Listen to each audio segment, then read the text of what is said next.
So I've got a question here. If we can get straight into it, Julie, if Sure, that's sure. okay. I'll read the whole thing out if I can. Is there a way to heal from histamine reactions on the carnivore diet? I cannot tolerate ground beef, slow cooked meats, bone broth, mackerel, all dairy except soft cheese and most eggs. I tolerate lamb, mince, beef steaks, and lean fish, including sockeye salmon, very well. I eat about I eat just about 100% carnivore. I drink peppermint tea and sometimes use high quality olive oil on lean fish. So histamines are the simplest way to explain histamines. It's in an immune response, right? So your body said it's not happy with something you ate. And so now you're manifesting either itchiness, fatigue, just all the symptoms that are related to immune function. And it is true that a lot of carnivores do have sensitivities to, I guess they're suffering from histamine. So the root is always why is that happening? So yes, I do think that you can heal and improve and then not have to struggle with all of those sensitivities that were just mentioned with those particular foods. But the goal is to get to the root. So in our practice, we will focus first on gut health. So maybe there's a little bit of leakiness in the gut, or the wall lining is not strong enough. And so therefore proteins are getting into the bloodstream, which then have the immune system put out an alarm, which then causes histamine receptors to release histamines, and then you have that histamine response. So I would first possibly focus on gut healing and doing carnivore. Maybe you do ruminant meats only, so beef, salt, water type of thing. And you eat the freshest, meaning that it's not really aged. You get the meat from the freezer, cook it right away, eat it. You don't eat leftovers. Like, I'm assuming that's what's happening with the ground beef with you. And you try it that way. And over time, with whether it's digestive enzymes, probiotics, time for the gut to finally start healing without a lot of the plant toxins, that should improve your histamine reaction. And if it doesn't, that's when I think people should look into environmental illness. A lot of people think that histamines are just released from mast cells. So it's like a mast cell issue, but it's not just mast cells. Histamines are on different receptors. So there is one with environmental illness. Like if you're suffering from mold illness, for example, your brain is releasing histamines every time there's just any type of immune flare. And so even when it comes to foods, you'll have a reaction because maybe there's more histidine, which histidine then converts to histamines in the body. But there's always a root cause why you're so sensitive. That's why on carnivore, as people heal, as an example, there's a lot of people that have seasonal allergies, but then as they eat a carnivore diet, they eat less plant toxins, they're eating less processed foods, their gut heals, and over time they can go outside and they notice, oh, I don't need the claritin anymore. I don't need these allergy or histamine receptor block receptors, and they can tolerate being outside because the bucket is less full. So I always give this example, but I really want to end this conversation with this. Think of your toxin bucket of everything that's going on in your body. So every time this overflows, you feel unwell. So on carnivore, it reduces a lot of this. And so you may feel less histamine reactions to some things, but maybe some things are still causing the bucket to overflow. So the goal is figure out what is causing this bucket. And there's so many things. Like, I wish I could say it's one thing, but it's not. The gut part is a huge part. But if that's not moving the needle enough, especially if you've been carnivore 6 months to a year, you can consider environment. Some people, it's trauma. Their body is just in a heightened stress response compared to the average person. So let's say you wake up, let's say you hear like a car backfire and somebody just in the group jumps up. That person probably has a more stressed state or of a stress response than the average person. And you probably need healing with that, because when your cortisol is higher, your stress response is high, your immune system is less functionally operating. Fabulous. There's a brilliant question, a simple prelude to it. So Roxana is asking, she wants to contact you about a specific issue. So what's the best thing to do? But let me give you the question. What is the best way to test for what's happening to give you a lower leg cramp? Is there a way to test what's causing that? Yes and no. So I always say to start with minerals. I think when you are eating a low carb diet, obviously you retain less water. Less water retention will then cause you to know and feel more of the electrolyte imbalances. So always start with, maybe you could use some Soleil water. That's just really salt water left in water overnight. And then you can use, like, get a teaspoon or tablespoon of that water and pour it into your water. The logic is that if you let water and salt just saturate the water, the minerals will be more unbound, so that when you consume that Soleil water, it will there will just be more accessible minerals in your system. So if that doesn't work, or finagling with that, then you can try the other electrolytes that are on the market. And if that still doesn't work, I always recommend a little bit of magnesium spray. So topically, when your body has magnesium through the skin, and it gets absorbed way quicker through the bloodstream versus going through your gut. And there's studies that show that people can supplement magnesium. It doesn't absorb as well compared to if you do it topically. So I would try some magnesium spray. Perfect. Magnesium oil, magnesium spray. Make sure there's not a lot of additional additives, but you could spray that on your leg. Let the it support your muscles, and then see how that works. Sometimes we ask our clientele to use a little bit of Soleil water right before bed. For some people that helps, some people that gives them too much energy. So you can try those things. And then if that all doesn't work, you can always do a hair mineral test. The way it's different than just doing blood work is always just that snapshot of time, that whatever is in your bloodstream. So for minerals, it's not the most ideal, because a lot of times our minerals are in our cells, and that is not being measured by blood. So our hair mineral is measuring, I think, an average of 3 months of what's been in your cells. And we find that people that are super stressed, their magnesiums may be depleted, for example. And so you may just need to up the magnesium. But you have to also remember that sodium, magnesium, calcium, and potassium are the major macro minerals. And so it's a little of 4 of those that that you would want to make sure and balance. It is across the map. I know a lot of people focus on magnesium, but there's a very small subset that actually need a little bit of calcium. And then there's a little bit larger of a subset that actually needs potassium. So you can always try a little bit, maybe 100 milligrams of potassium in the morning, see if that helps. Do the magnesium at night, because it's more calming. And then if all of that does not work, including the hair mineral, you can check your ADH, it's antidiuretic hormone, or vasopressin. All of these are blood works. And if that marker is low, that means it's a hormonal imbalance. That is, the kidneys are not being told to retain water, which will then help you to reduce your leg cramps. And so we are seeing that in our practice. So all the people that have just gone through everything I just talked about, we test their ADH marker through. You can go to like a LabCorp or a Quest, and they will do the blood work, and we're seeing that their hormone is so low. So what's happening is they're constantly thirsty, they're constantly drinking water, but their body's just peeing it out. And so they're not retaining, then including the minerals that will then help you to have less leg cramps. Tanya, just to give you some context, she's still having coffee, a monk fruit sweetener, but her problem is pre-carnivore, she had chronic diarrhea. And now on carnivore for the past 3 months, she's still having diarrhea once a day. Suggestions, question mark, all other symptoms of SIBO gone, and feeling great otherwise. Okay, so if she suffer from SIBO and then loose stools, the 2 big levers I first start with is manage the minerals. So you might be consuming too much salt, too much magnesium, and that can always cause the peristalsis to occur too quickly. It could also be that you're not able to tolerate as much fat as you are, so your bile's just stimulating, and then it's causing you to have another quick bowel movement.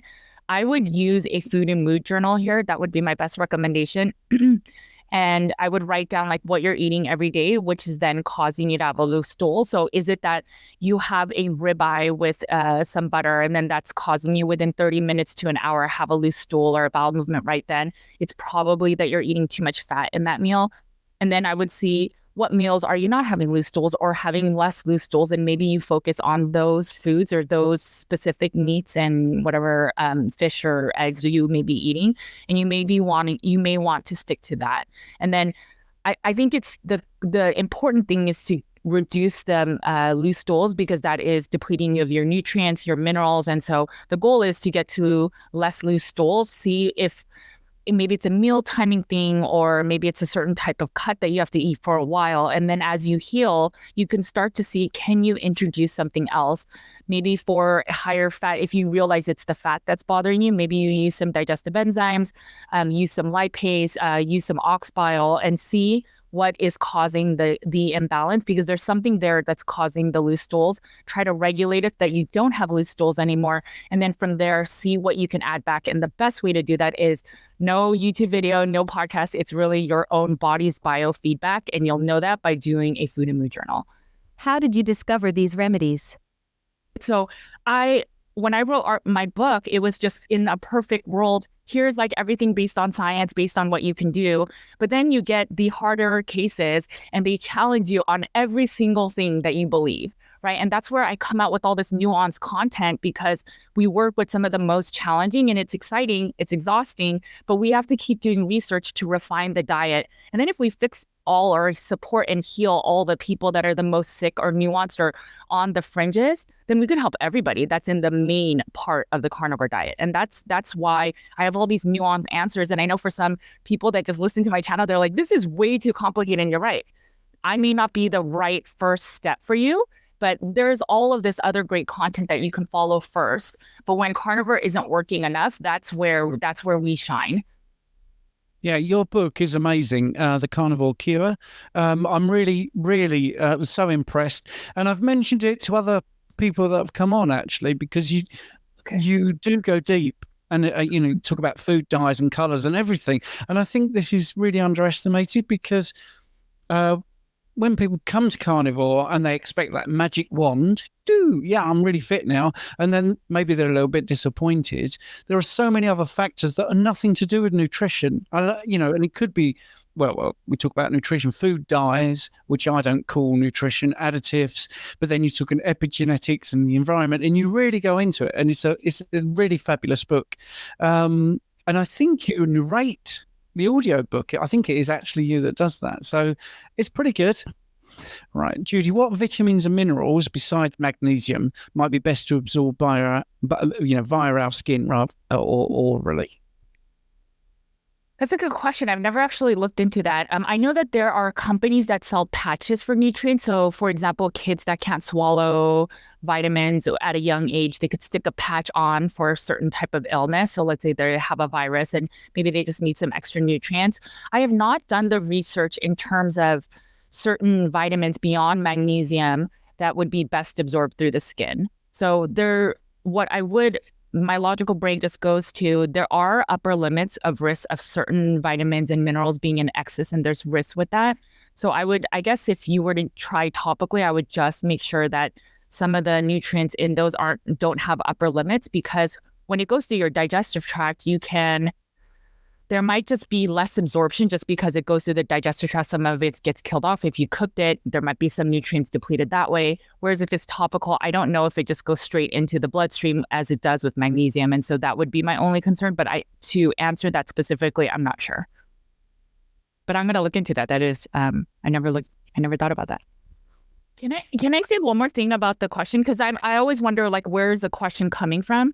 So if it's a question of maybe this person is not absorbing their nutrients and they want an external source, if that's the reason, then I would just try it. So if they are taking supplements that, in addition to their meat, for whatever reason, maybe because they have poor digestive function, maybe they're not around enough quality meats. I mean, I don't know the reason, but if that's the case, then I would just try a patch, because I know that there are medical grade patches that you could put on that have some of the nutrients. And if it seems to help you, like if it supports more energy, this is where I'm so big on biofeedback. If your body seems to enjoy the patches or whatever topical thing that's mostly natural, then I would say I'm okay with that. I will say though, that I also use tallow balm, but I don't think, I could eat less fat in my meat because I'm putting tallow on my face and that's enough sufficient fat for my body. I never think that way. I just think, it's an additional little bits of tallow, but I still make sure to consume enough fat. Excellent. Another question here, and this is from Ali D, I think. Almost every night I wake up to go urinate, sometimes twice. Is there anything I can do during the day or before bed to reduce this occurrence? Carnivore for 5 months, meat, dairy, eggs, salt and water. Okay. So hi, Ali. So my first thoughts are a lot of times we wake up because of hypoglycemic effects, meaning that your blood sugar has been imbalanced. Insulin has not been doing the best job in trying to balance your blood sugar levels. And no, it's 5 months, so that can be a good amount of time. But I don't know where your blood sugar was, where your insulin markers have been, your fasting insulin. If you're fasting, and I know in the UK it's a little bit different, so I apologize for not knowing the conversion numbers, but if your blood glucose it is now around the 80s and your insulin's around 5, it's probably not a hypoglycemic event. You can always try CGM overnight, which is the continuous glucose monitors, the ones you put on your arms or legs, and then see what is going on with your blood sugar. If your blood sugar dips in the middle of the night, and I see it a lot with my clients where maybe it goes down to the 50s, I think that's 3 point something. I'm not entirely sure, so don't quote me on that. And then cortisol will kick in to make sure that your blood sugar doesn't drop much further. And a lot of times that cortisol kick or release will then give you energy, and then you're like wide awake. And then a lot of people will think, oh, it's because I just need to go to the bathroom. I have a small bladder. I've heard everything and anything, but oftentimes if that's not the reason, and if that is the reason, I would say try a small snack before night. I used to recommend my clients maybe have a small piece of bacon with a little bit of fat, maybe tallow, maybe a little, like a tablespoon of butter. If that doesn't carry you over, and then the mineral balancing doesn't carry you over, and you notice that at the night it's not really like a blood sugar imbalance, I would test that ADH marker again. If it's that ADH marker, that's probably the reason you're waking up, and then it can actually be an environmental issue and not a dietary issue. This is a very interesting question. What are your go-to sites for nutrition research? Because your stuff is where I go. Yeah. That's interesting. Everything and anything. So I used to trust, I'm not going to name names in our space, or like in the wellness space in general, but I used to go to the bigger accounts, right? So like the perfect example would be Huberman. So I don't really listen to his content, but let's say I used to go to people like Huberman or these bigger institutes. And then when I started working with the most difficult cases, I was starting to see like it doesn't line up always. So I try to get information and resources from a lot of everything. I look at studies, we look at our cases. And when we're like, that didn't work though, what that study was saying or what someone else was sharing. And so as we I guess what we really do in my practice as well as in my books and research is I marry the science with our clinical practice. And we worked with over 1,000 carnivore specific clients and patients. And so we see a lot that may not exactly fit and marry with carnivore. And then we dig. I can give you a fascinating recent thing that we've been researching. So a lot of people suffer with candida or fungal overgrowth. And we didn't understand how carnivores that are no longer eating carbohydrates are still suffering from jock itch, candida, scalp itch. I'm trying to think of the other stuff, and chronic UTIs. And it didn't make sense because they swear, our clientele are swearing they're not eating any more sugar, not even from fruit. And as we're doing more research, mold is one example that your candida can persist from mold overgrowth. And then there's other nutrients. So like there's vitamin B1 gets affected, molybdenum. And again, that's like us going down these rabbit holes and then finding disparate information. And then we marry it all together. And that's some of the research we're doing now. And over time, we will probably release the research we have found. Another very fascinating, interesting thing, a tidbit with that fact is the way that candida breaks down, the breakdown molecule is very similar to alcohol. So I don't know exactly how it all works yet, but our research is showing if you suffer from candida, you probably do not want to be drinking any alcohol. Yeah, and that's a brilliant answer. I've got my science degree and I did a lot of research, but sometimes when you're reading stuff, it doesn't work for me. And I'm just going to tell you something. About 4 years ago, I used to be a phlebotomist, and okay. I'm a specialist practitioner in diabetes. And what was happening was the HbA1c was going up, but their average blood glucose was, pretty good. So it made no sense. And I researched that and I could not find the answer to that. So I had to think. Now, one of the things you're taught when you're a phlebotomist is if someone's hemolytic, that means their red blood cells die too soon, because the HbA1c is a calculation, not a direct measurement.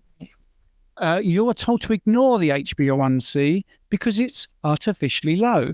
So I just thought, well, hang on a minute. Well, what if the red blood cells are lasting longer? Therefore, you get this artificially high HbA1c. I'm not saying I'm a big, clever person and I'm amazing, but sometimes you have to do your own original thought. That's the point I'm making. And then 2 years later, I'm seeing my theory, which I did put out publicly on Steak and Butter Gang, and I did video about it, saying I think red blood cells are lasting longer on carnivore. That's why HbA1c goes up. And then we've got people like Ben Bickman saying this is the reason. And I think sometimes you can be the original person that thinks it. I'm not saying he heard my video. I'm sure he came to that. He's pretty clever. I'm sure he came to that realization. So sometimes research is novel, not often, but I won't mention names, but certainly when I started many, many years ago, there were people I thought, yeah, they're the go-to person. And then as you get more experience, you think, well, actually, that doesn't seem to be correct. So you have to be constantly looking, don't you, for new sources of info. Yeah, I think from my amazing patients and clients, I have learned that you cannot take anything for fact. I used to think, there's so many carnivore myths. Like even when I first joined, I think it's like almost 6 years ago, you can never gain weight on carnivore. There's just so many things. You never need supplements on carnivore. There's all these little nuances that people believed that I didn't. So for me, it didn't hold true either. But I thought maybe my N=1 is broken. Maybe my eating disorder background is broken, and that's why I'm gaining weight. So I could rationalize and justify for me why if you want to call it dogmas or these rules didn't work for me. But once I have 1,000 people that we work with, and we work it's not just like we work with them for a second, it's like very deep clients where we know their full medical history. And once it doesn't work for them, or we see a lot of people that didn't have eating disorders actually gain weight or stall, I started realizing a lot of what we are hearing, it's just people are repeating the same thing over and over. And I know it's great. It helps us to be a community, but we have to challenge things that may not always be true. And that's why I always bring up stuff of, I was the first one to bring up that liver is not always good to eat all the time. And then I got so much flack for that. But then it's true. There's some people that shouldn't be eating a lot of organs, and we see it in our practice. And I only shared these nuances because I'm sure there's someone that's watching this or something else I've shared that maybe that one nuance is true for them. And maybe that is the one hindrance on carnivore that's not allowing them to heal. Maybe for somebody, they've been perfect carnivore and they're just self-sabotaging because they're like, I'm not good enough. I'm eating too many herbs or seasonings, or it's because I had that one keto treat, that one thing, or I left in one supplement, and that's why I'm not healing. And what we find is it's not that small of a thing, but it's actually maybe something more root cause, like the environment or mold or stress. Like if we don't deal with trauma, that can actually impact your ability to heal. And so I think it is so ideal to challenge whatever status quo is, because that's why we're even in a carnivore diet. We questioned what standard care recommends, and we're saying we're going to eat a meat or fat that you're saying is going to kill me of high cholesterol and heart disease. And now I'm finding that it doesn't do that. So then what else are we even in our little bubble? We need to always challenge, because what we want is for people to do carnivore, and then we have every single answer for all the nuances so that people can thrive. And that means everyone can thrive. I hate that people leave our diet and say, it didn't work for me. I would love to know what didn't work for you, because let's find that and let's resolve that so we could say this works for everyone. And I think it requires nuanced care. So when people are like, everyone just eat meat, just go stricter, it's like, no, not for everybody. For some people, it's something also. There's a chronic infection or it's trauma, or you need more faith, or it's the community that you don't have. There's so many reasons why people don't heal with just nutrition. Nutrition is absolutely the foundation. And I think we need to say, I am my own N=1. And regardless of what influencer, practitioner, doctor is saying, if it doesn't work for me, you have to trust that. And you have to be honest that you have given it a full and honest go. But if it doesn't work for you, you trust that on your body, because your body's biofeedback is the most powerful N=1 for you than it is for anybody else.